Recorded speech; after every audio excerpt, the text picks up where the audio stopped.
Bom dia. Bom dia. Em primeiro lugar, meu agradecimento à casa, a todos vocês pelo convite, pela oportunidade.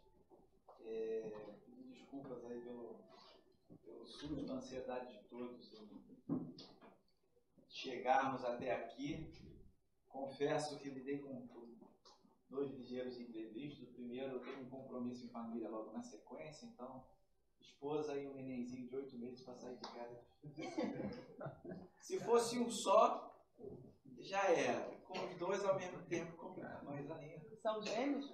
Não, a esposa eu pensei que são 2 filhos. Na verdade, o filho não dá tanto trabalho para sair de casa, não. Mas a esposa é uma senhora. E ainda aqui a chegada, que não é um local que a gente tem por hábito percorrer, né? Então também nos trouxe alguma dificuldade para chegar até o local certo, mas enfim, aqui estamos. Peço desculpas pelo inconveniente, mas agradeço a paciência de vocês. A nossa conversa dessa manhã vai falar sobre a parábola, né, do joio e do trigo. É uma passagem bastante conhecida do Evangelho, né, lá do Novo Testamento, que está registrada no Evangelho de Mateus, né, o capítulo 13. E é uma passagem bastante conhecida, né, também tida como uma parábola, né, e uma parábola, esse termo designa todo tipo de conhecimento, de informação que nos é trazida de uma maneira alegórica, né? Como se fosse uma história feita de analogias ou de comparações, mas que tem na sua profundidade um sentido maior, que se nós fizermos uma leitura literal daquilo que está sendo dito, a gente não vai apreender, não vamos conseguir entender a razão maior daquele ensinamento. Isso vale até hoje, quando a gente muitas vezes escuta uma história infantil, seja ela qual for. Vamos lá, a história dos 3 porquinhos. Todo mundo aqui lembra da história dos 3 porquinhos, não lembra? Uhum. Qual é a história dos 3 porquinhos? Aquela história que eles vão fazer uma casa. O irmão brincalhão, preguiçoso e trabalhador. Então, os 3 porquinhos, cada um tem uma característica, um temperamento, né, uma maneira de ser. Aí o primeiro deles faz uma casinha de palha. Isso. Não é isso? Se eu estiver errado, vocês me corrigem. Vou perguntando para vocês para ver se vocês estão acordados. O primeiro faz uma casa de palha, não é isso? Isso. Aí vai o segundo faz uma casa de quê? Madeira. Oi, o pessoal tá esperto mesmo. E o terceiro faz uma casa de quê? Tijolo. Tijolo. E aí vem o Lobo, né? E ele vai estar com fome, né? Coitado, tem direito também. E lá na cadeia alimentar, né? Que a natureza assim determina. E um baconzinho. É isso, exatamente. O porco é, por sua vez, né? Presa, vamos dizer assim, é alimento do lobo, né? O porco, tá bom. E aí o lobo vai, né? Para poder se alimentar, vai atrás dos porquinhos e como é que ele faz para... Assopra.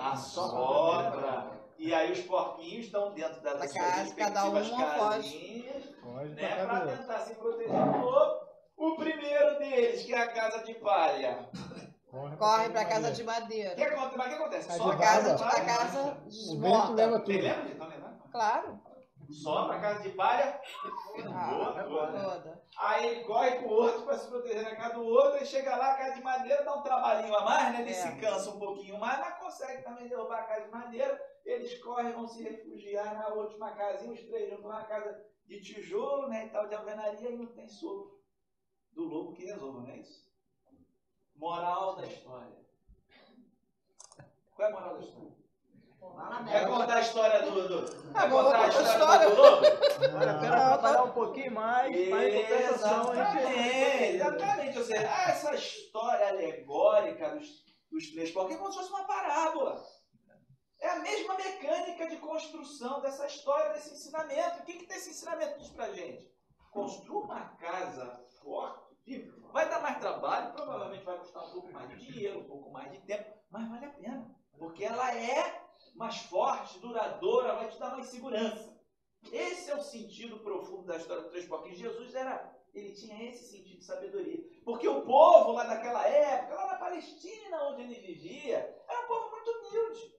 Era um povo muito simples. Então, se você contar a história muito difícil, se ele tivesse um vocabulário e palavras assim muito complicadas, o povo ia ter dificuldade de entender. Então, ele precisava contar as histórias e dar os seus ensinamentos de uma forma simples, trazendo exemplos do dia a dia, do cotidiano das pessoas. Então, Jesus ele contou cerca de 60 parábolas.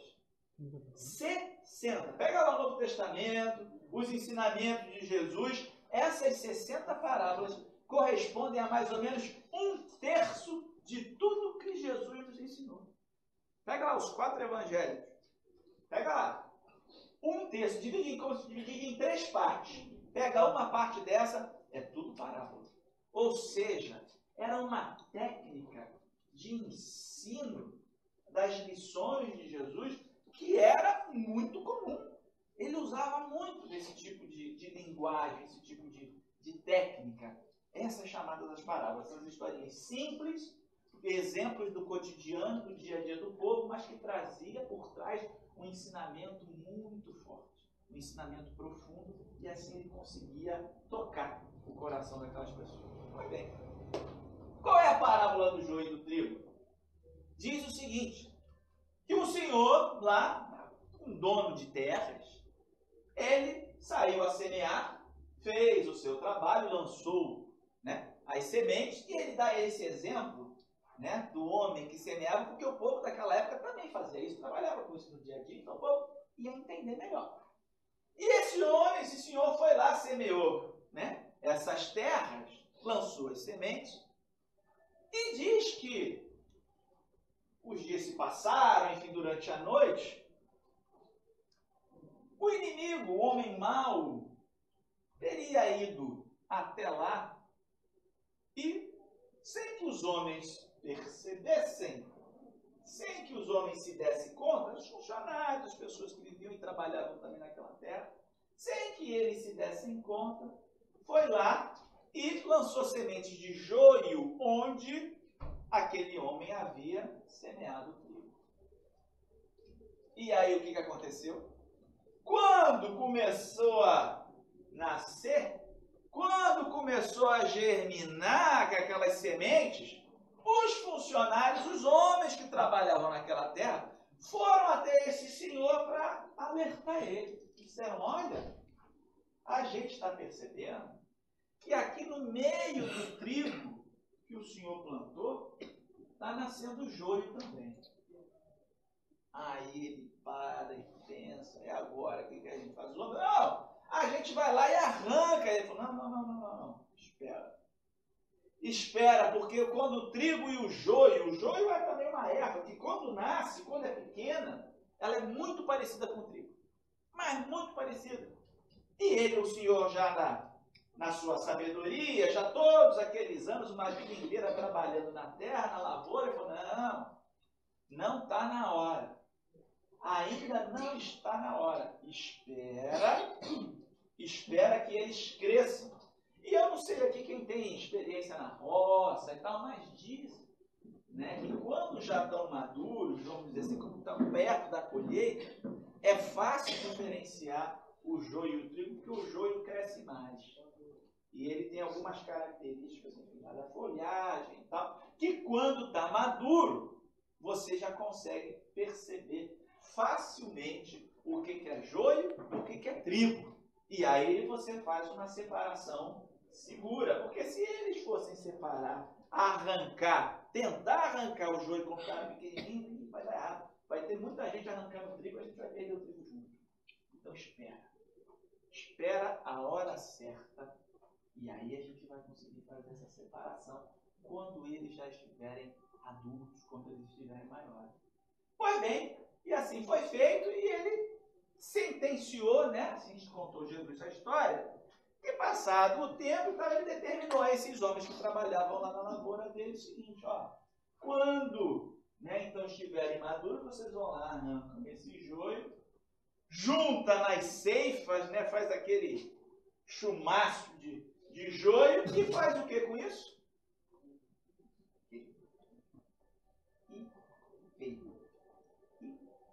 queima o joio e fica com o trigo com o seu destino, né, adequado. Pois bem. Tem uma sequência dessa parábola logo ali no Evangelho de João, também no mesmo capítulo, alguns versículos mais adiante, quando Jesus teria voltado para casa, no local onde eles estavam, junto com os seus discípulos, e os discípulos, um tanto quanto em dúvida sobre essa história, sobre essa parábola do joio e do trigo, eles vão lá e perguntam a Jesus: mestre, mas afinal de contas, o que significa essa história do joio e do trigo, que a gente também está um pouco na dúvida, a gente ainda não entendeu muito bem o que o Senhor quis dizer com isso. Aí Jesus vai tentando explicar para eles de forma mais direta, de forma mais objetiva. E ele diz: olha, o Senhor é nosso Pai. O Senhor, né, é aquele que cuida da lavoura, né? E o mundo é essa lavoura, é essa terra que recebe as sementes. O trigo são as boas sementes, são os bons homens. Aqueles inclinados ao bem, à paz, enfim. Por sua vez, o joio, o trigo são os bons, o joio são os homens maus, insuflados. Ele até usa esse termo que a gente nem sempre usa, muito menos no ambiente espírita. Ele fala: é o diabo que vai lá e semeia o mal, e a semente do mal também vem a germinar. E todo mal, no dia do juízo, e ele faz essa referência, né, aquela que a gente também conhece, geralmente outras tradições cristãs falam muito isso também. Mais uma vez, no Espiritismo a gente também não usa essa figura tão fortemente, embora venhamos até daqui a pouco voltar a ela.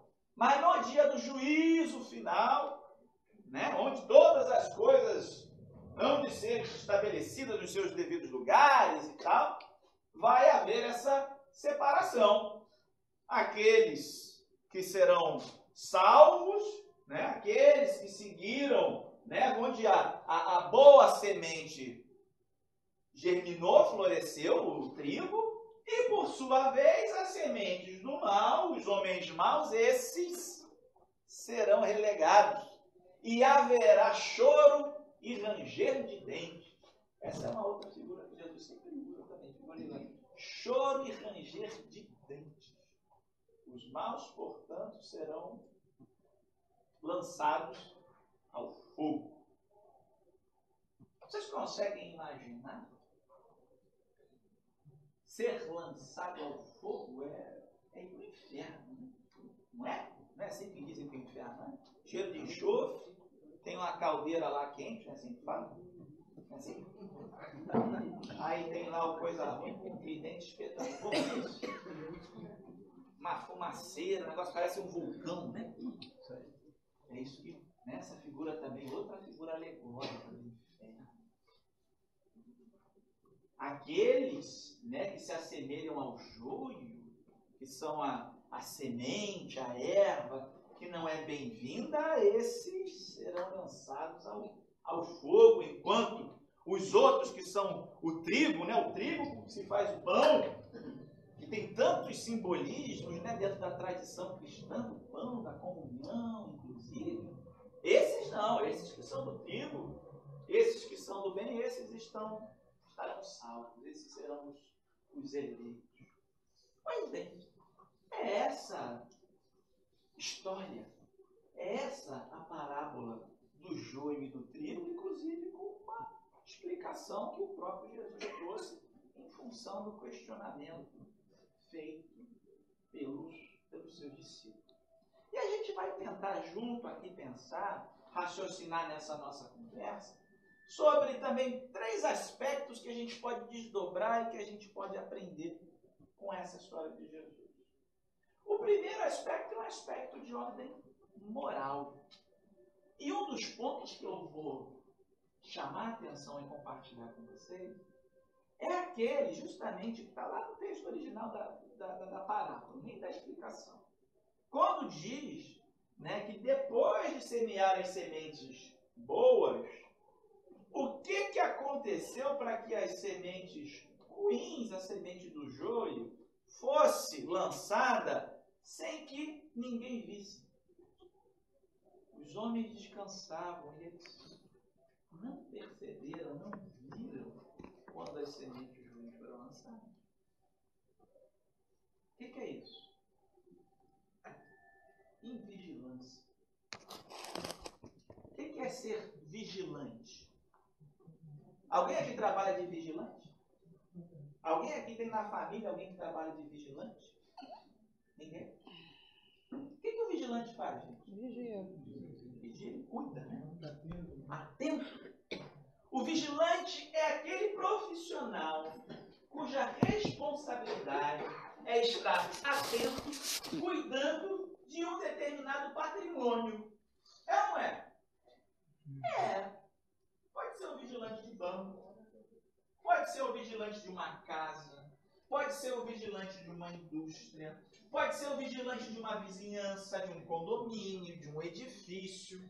A responsabilidade dele é cuidar, dar segurança para aquelas pessoas ou para aquele patrimônio. Nós também temos todos que ser vigilantes. Com qual patrimônio? Com as barras de ouro do Silvio Santos? Não.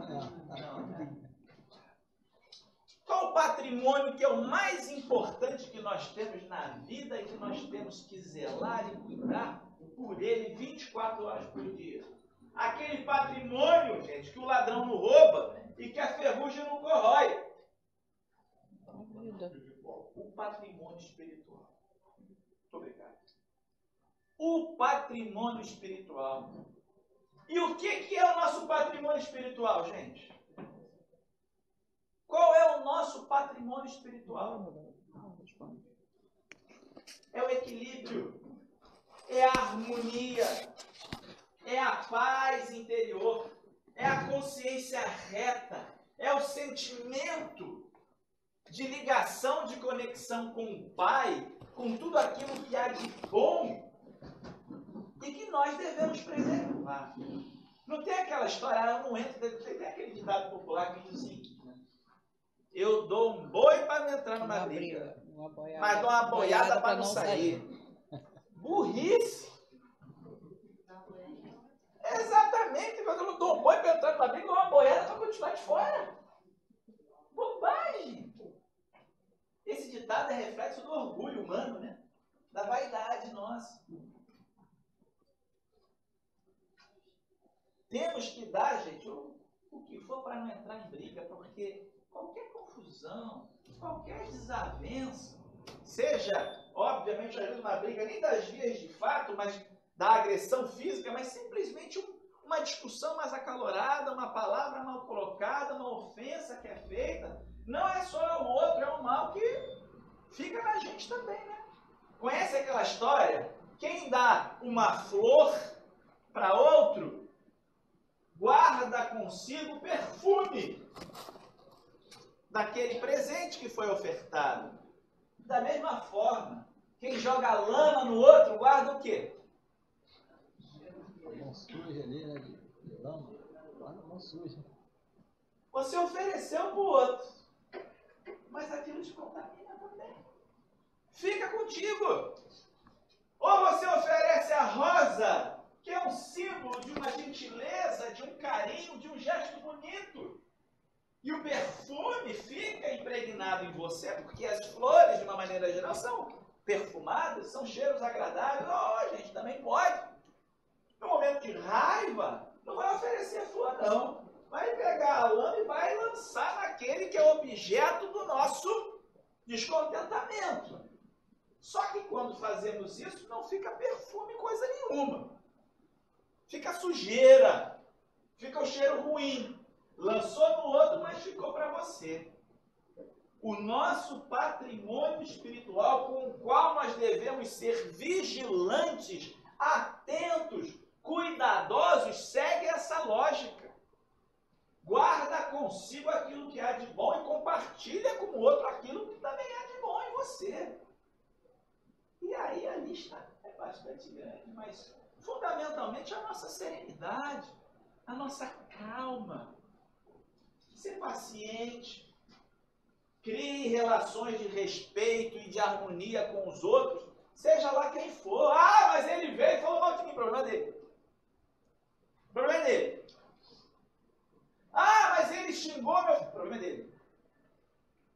Me agrediu, bom, ninguém está aí também para ficar de...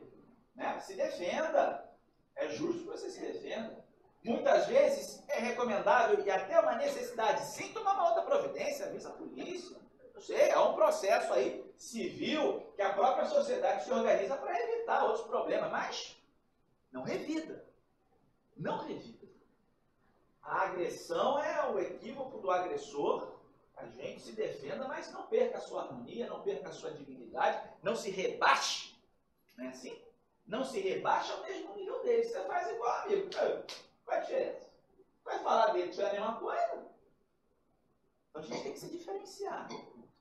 E para a gente se diferenciar dessas coisas que fazem parte do mundo em que a gente vive, a gente tem que reconhecer essas coisas boas que nos fazem bem para a nossa saúde do espírito.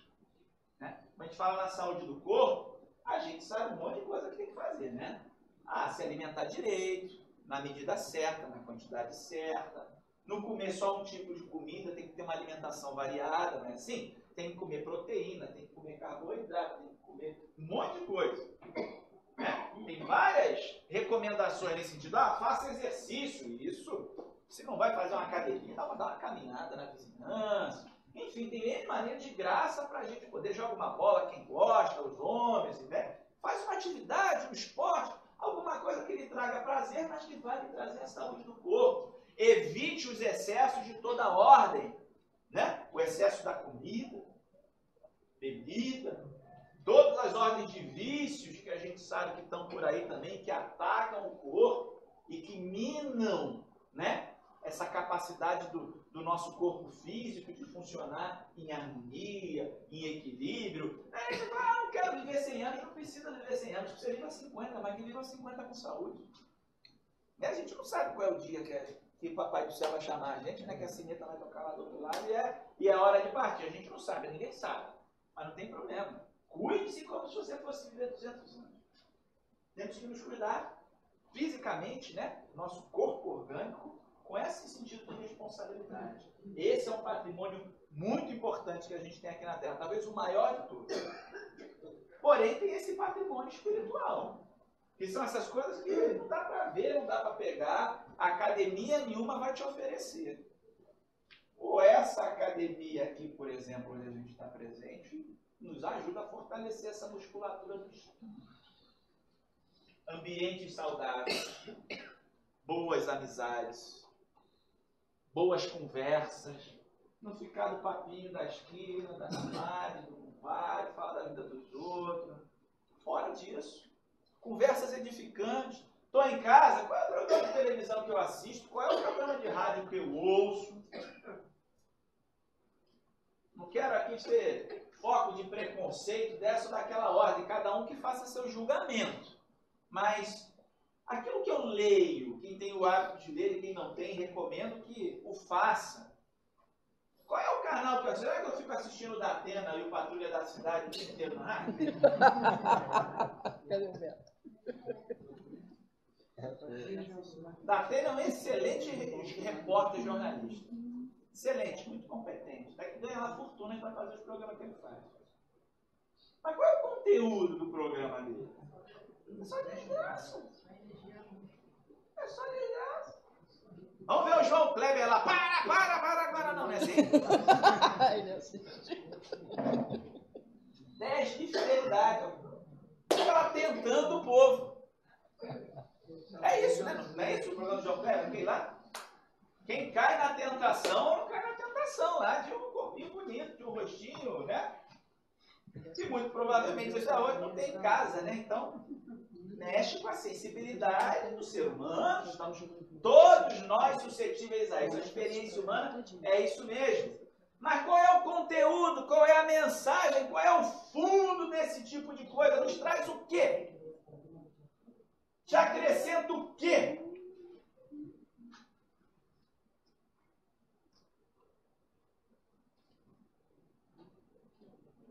Qual é a música que a gente ouve? Qual é a música que a gente ouve? Tem um momento de alegria, eu acho ótimo. Estamos lá, final de semana, tem um churrasco do filho, do primo, do amigo, do compadre. Legal, ótimo, vamos lá. Bota o sambinha, todo mundo brinca, todo mundo dança, não tem nada de errado. Não tem nada de errado. Mas atentos. Estejamos atentos. Que ambiente é esse? Eventualmente, quais são os excessos? Qual é o momento que eu chego e às vezes qual é o momento que eu saio? Tem essa coisa? É legal ir para uma festa. Gente, de verdade. É isso mesmo, a gente tem que saber conviver. Ninguém aqui está para ter vida de monge. Não é tão simples assim. Cada qual com as suas escolhas, cada qual com o seu momento. Mas estamos aí. Então vamos conviver com as pessoas. Sou convidado para uma festa, vou lá, vou prestigiar, vou levar meu abraço. Vou confraternizar, mas de repente a festa começou meio-dia, eu sei que dá 3 horas, 3h30, o povo já está, rapaz. Às vezes antes disso. Mas é verdade. Aquele ambiente de alegria, aquele ambiente saudável, às vezes, olha, é tênue.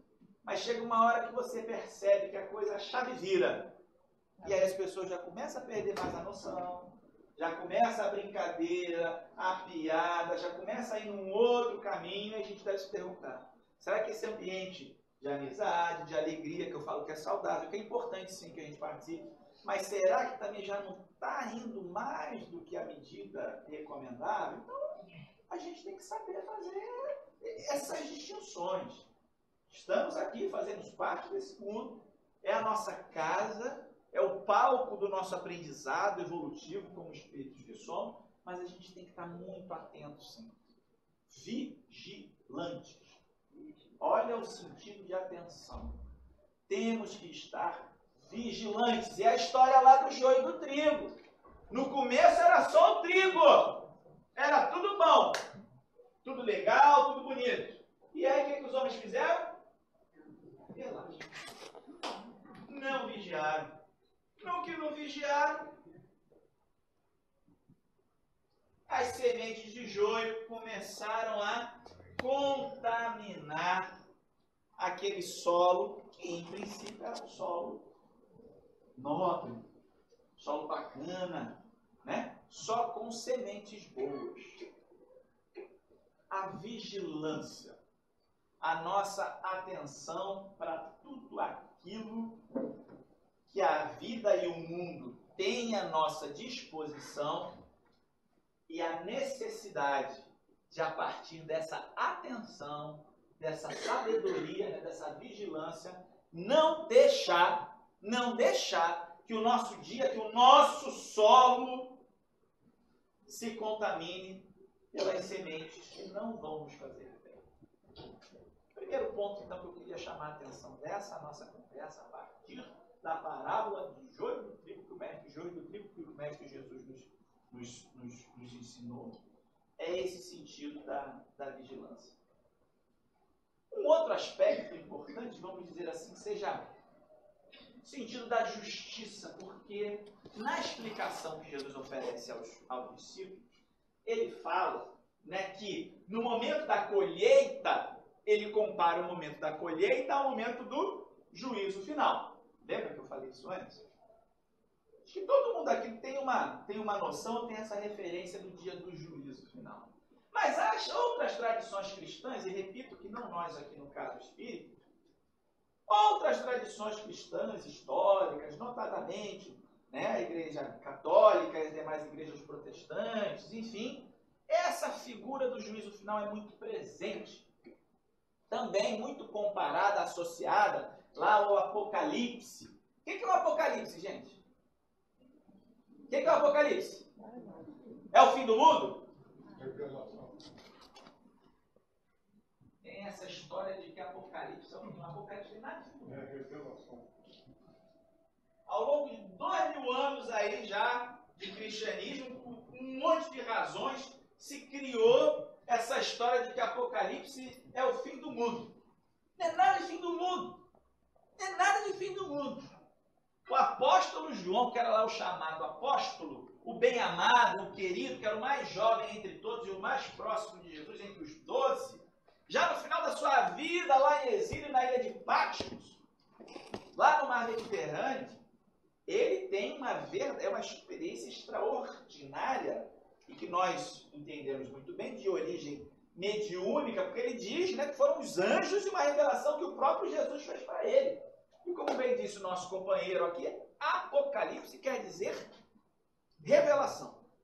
Revelação nesse sentido de revelar, de tomar conhecimento de algo. E ele, o apóstolo João, tomou conhecimento, teve essas visões extraordinárias, fantásticas em grande medida, das coisas que a gente até não consegue entender muito bem, de tão fantásticas que são, fogem, parece, né, a realidade um pouco, mas ele diz que teria tido essa revelação, foi contado para ele, né, por inspiração do próprio Mestre Jesus e de anjos.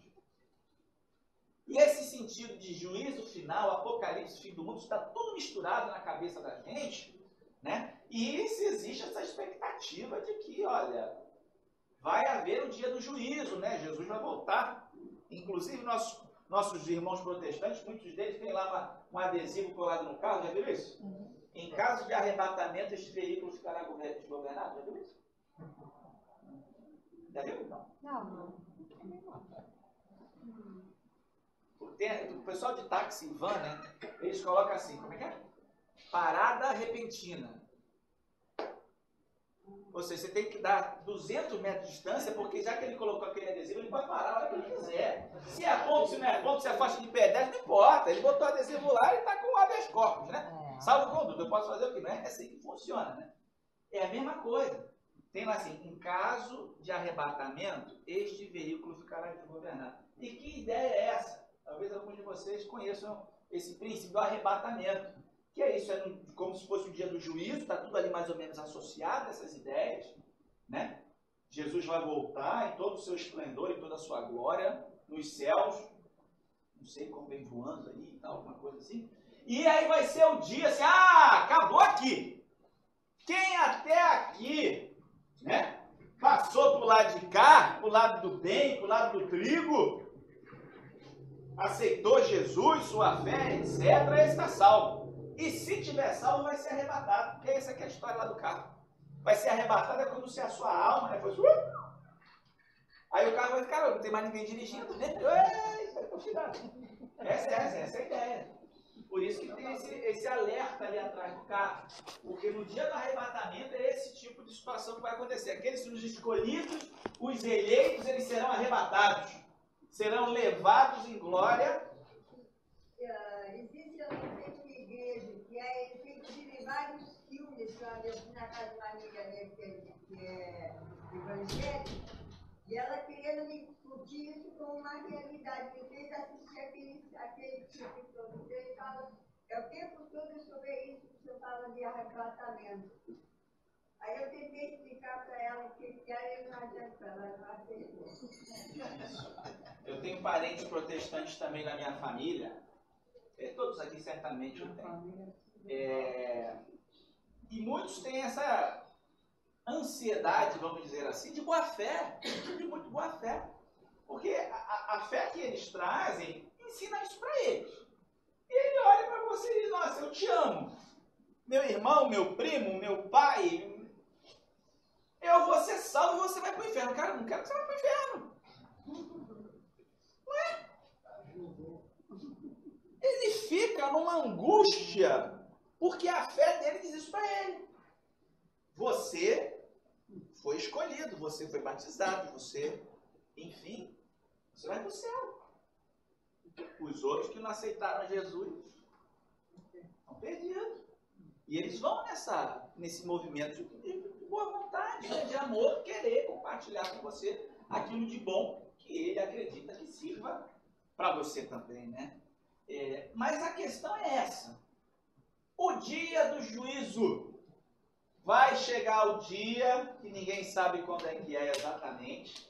E é muito curioso, também vamos buscar lá atrás, lá nas passagens também do Novo Testamento, que Jesus, por inúmeras vezes, ele dizia o seguinte: o reino de Deus está próximo.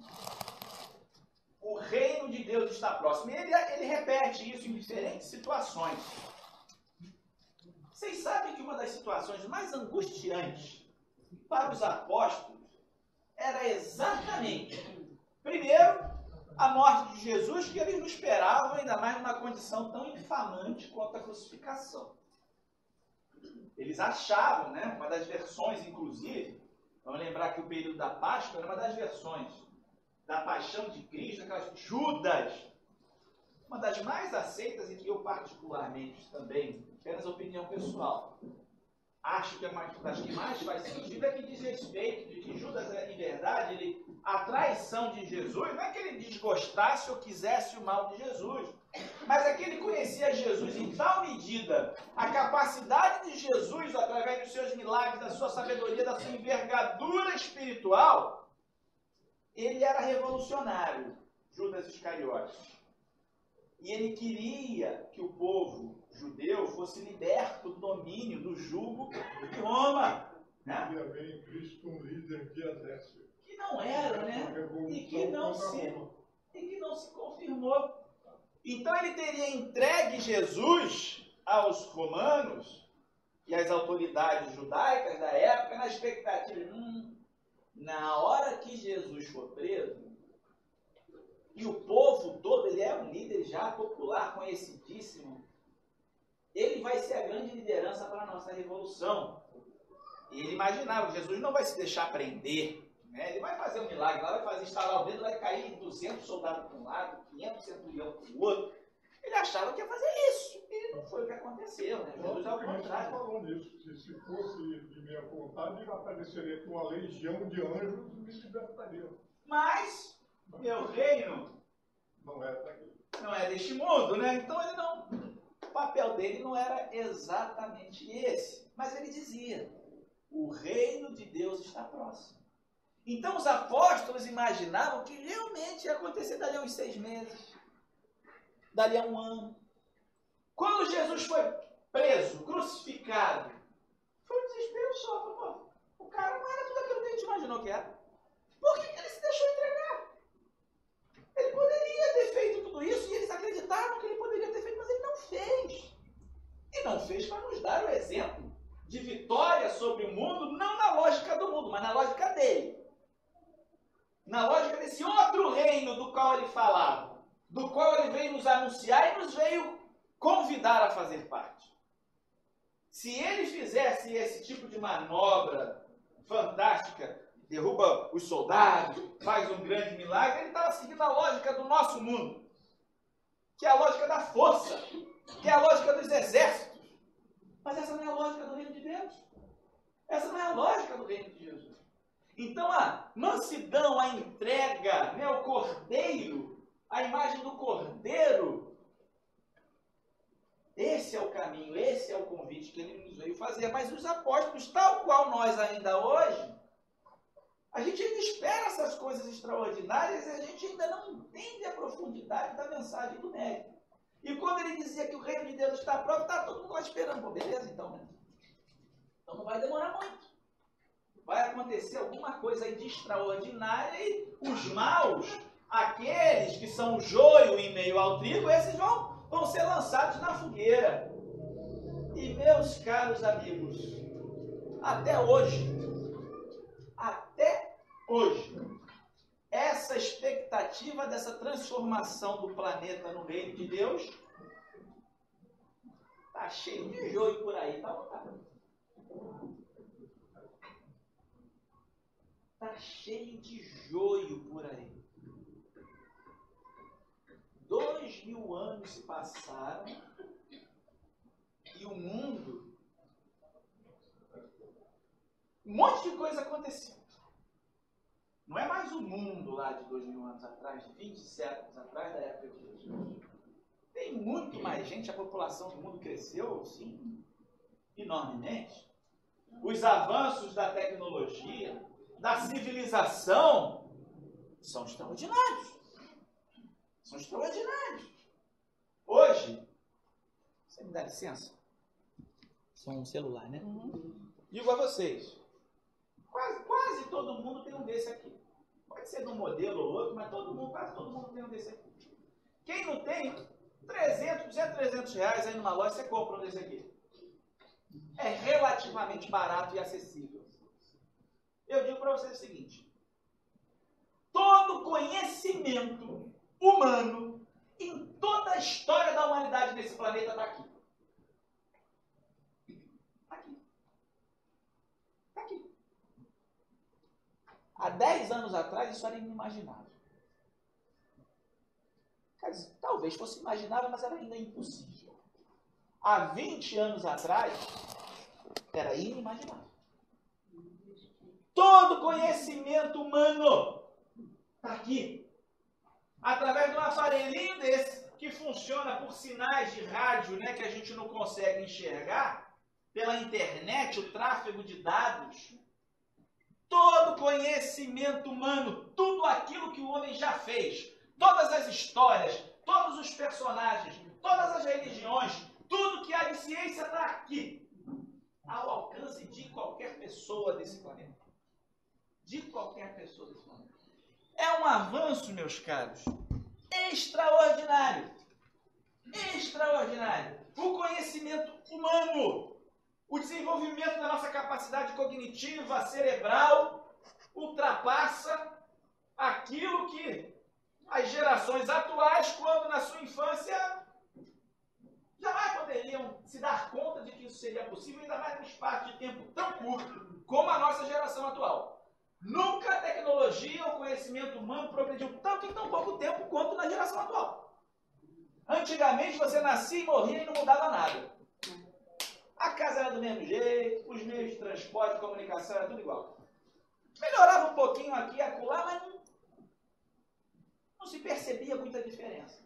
Nos últimos 200 anos, houve um processo acelerado, mas nos últimos 20 anos é algo extraordinário. Avançamos em todas as áreas que nos são possíveis, da tecnologia, das ciências, mas o reino de Deus, que estava próximo, onde é que está? O tal do dia do juízo. Cadê Jesus em sua glória, em todo o seu esplendor, nos céus, entre as nuvens? O arrebatamento. Aquele juiz impiedoso está lá nas portas do céu, julgando quem chega, após partir ou adentrar, né, os portais da eternidade, lá no... Você vai para a direita, você está salvo. Não, você está perdido, vai para o inferno, pode descer. Quem tem o nome inscrito no livro da vida, no livro dos céus, os eleitos, os salvos, e aqueles que estão perdidos, fadados ao sofrimento eterno? Teve isso também não. Em primeiro lugar, porque boa parte dessas histórias, vamos até respeitar e relativizar um pouco, porque também não somos entendedores da verdade, mas grande parte dessas imagens também são meramente alegóricas, que nem a história do joio do trigo e dos 3 porquinhos. Não é exatamente assim que as coisas funcionam. Mas alguns levam ao pé da letra. Mas não é exatamente assim que funciona. O juízo, meus amigos, ou o juiz, não tem toga, não tem martelo, dando sentença lá fora. Está aqui. As leis de Deus estão inscritas, gravadas nas nossas consciências, desde o princípio dos tempos. Não precisa ver ninguém lá de fora, não para dizer para a gente se está certo ou está errado, a gente sabe. A gente às vezes tenta dar uma enganada, né? Está fazendo bobagem, aí está se distrai, fala uma outra coisa assim, tá, não, talvez, não vi. Vai falar. A gente sabe. A gente erra sabendo. E repete o erro sabendo que está repetindo. E depois ainda reclama, né? E a gente ainda reclama. Você planta, colhe, depois ainda fica revoltado com o que você colheu. E a lei da física, inclusive, né? Até o materialista, né? Olha lá, a terceira lei de Newton, né? Terceira lei de Newton. Toda força, uma força contrária, né? De igual intensidade no sentido inverso. Lei da física, tudo que vai e volta. Ação e reação. Ação e reação, causa e efeito. Aí, plante semente de trigo, você vai colher o quê? Trigo. Trigo! Plantou joio, vai colher o quê? Joio. Banana, vai colher banana, meu. Vai plantar maçã, vai colher abacaxi? Não é assim. Não precisa vir ninguém lá de fora. Não precisa vir um juiz togado definir. Olha lá, deixa eu olhar aqui. Você, tipo, São Pedro, né, tem a chave, né? Aí o povo chega lá, bate a porta do céu. São Pedro, imagina o tamanho desse livro, né? Você, fulano de tal, peraí. Homônimo. E não, então desce, pega lá, vai no cartório de novo, pega... Para dizer que você não é você, você é outro, porque tem outro com nome igual, né? Imagina. Não é assim que funciona. Não é assim que funciona. O juiz somos nós. O juiz é a nossa própria consciência, que nos oferece, em retorno às nossas ações, ao padrão de pensamentos, de atos, de sentimentos, algo que é compatível com o produto da nossa própria vontade, da nossa própria ação no dia a dia. Somos produtos de nós mesmos. O problema do reino de Deus está próximo é porque a palavra próximo, ela pode ter várias interpretações. Mas vamos nos ater a pelo menos duas, e aí a gente vai entender melhor. Os apóstolos e muitos dos cristãos interpretaram ao longo desses séculos que a palavra próximo de Jesus ia no sentido de proximidade temporal, proximidade de tempo. Está próximo, vai acontecer amanhã, vai acontecer daqui a 10 minutos, vai acontecer no ano que vem. Só que Jesus disse, o reino de Deus está próximo. Tem um sentido de distância também, né? Eu estou próximo aqui da minha amiga.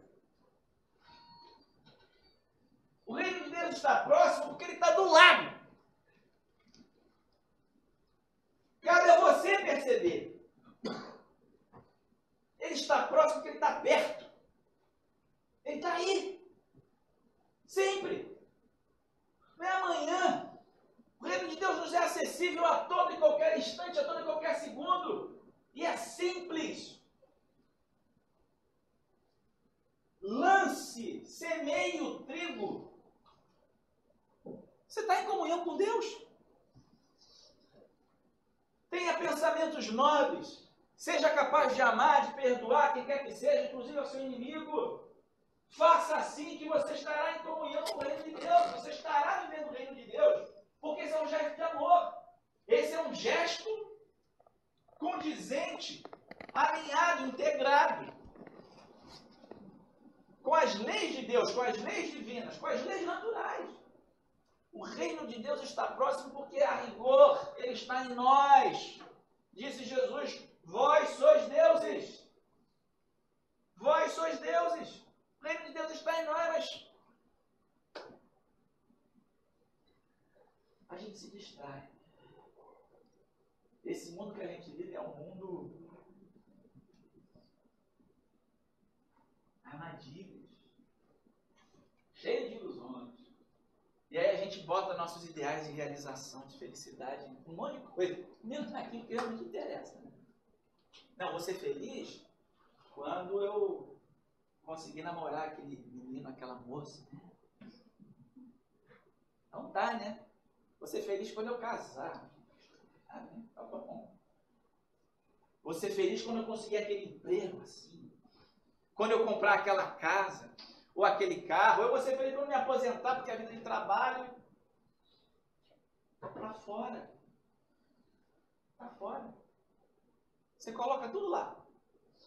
E não olha para dentro. O mundo que a gente vive, ele é um mundo de ilusões. De convites extremamente sedutores, mas extremamente perigosos. Porque não são reais. Vivemos nesse mundo. Temos que saber viver nesse mundo, mas com inteligência. Mas com sabedoria. Não nos deixando levar por esse tipo de convite. Por esse tipo de ilusão.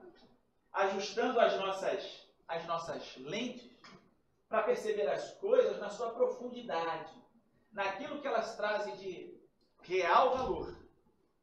O verdadeiro patrimônio que falávamos antes, né, do qual devemos vigiar e cuidar, são os patrimônios, são os valores, são as riquezas da alma, do espírito, que são imortais, imorredoras. Nas palavras do Mestre, que a ferrugem não corrói, que os ladrões não roubam, que a traça não come. Vivamos mais atentos e sempre preparados e prontos para lançar as verdadeiras sementes do bem, a verdadeira semente do amor, da paz, do trigo, e sendo misericordiosos com tudo aquilo com todos aqueles que eventualmente ainda não tenham essa capacidade, essa lucidez, porque assim também queremos ser tratados pelos outros, porque nós também não as temos. Então, meus amigos, desejo a vocês um bom dia, bom final de semana. Agradeço a oportunidade de ter estado com vocês, uma alegria conhecê-los a primeira vez na casa, e desejo que o amor, a paz, a tolerância, a paciência do Mestre esteja no coração de todos. Que assim seja.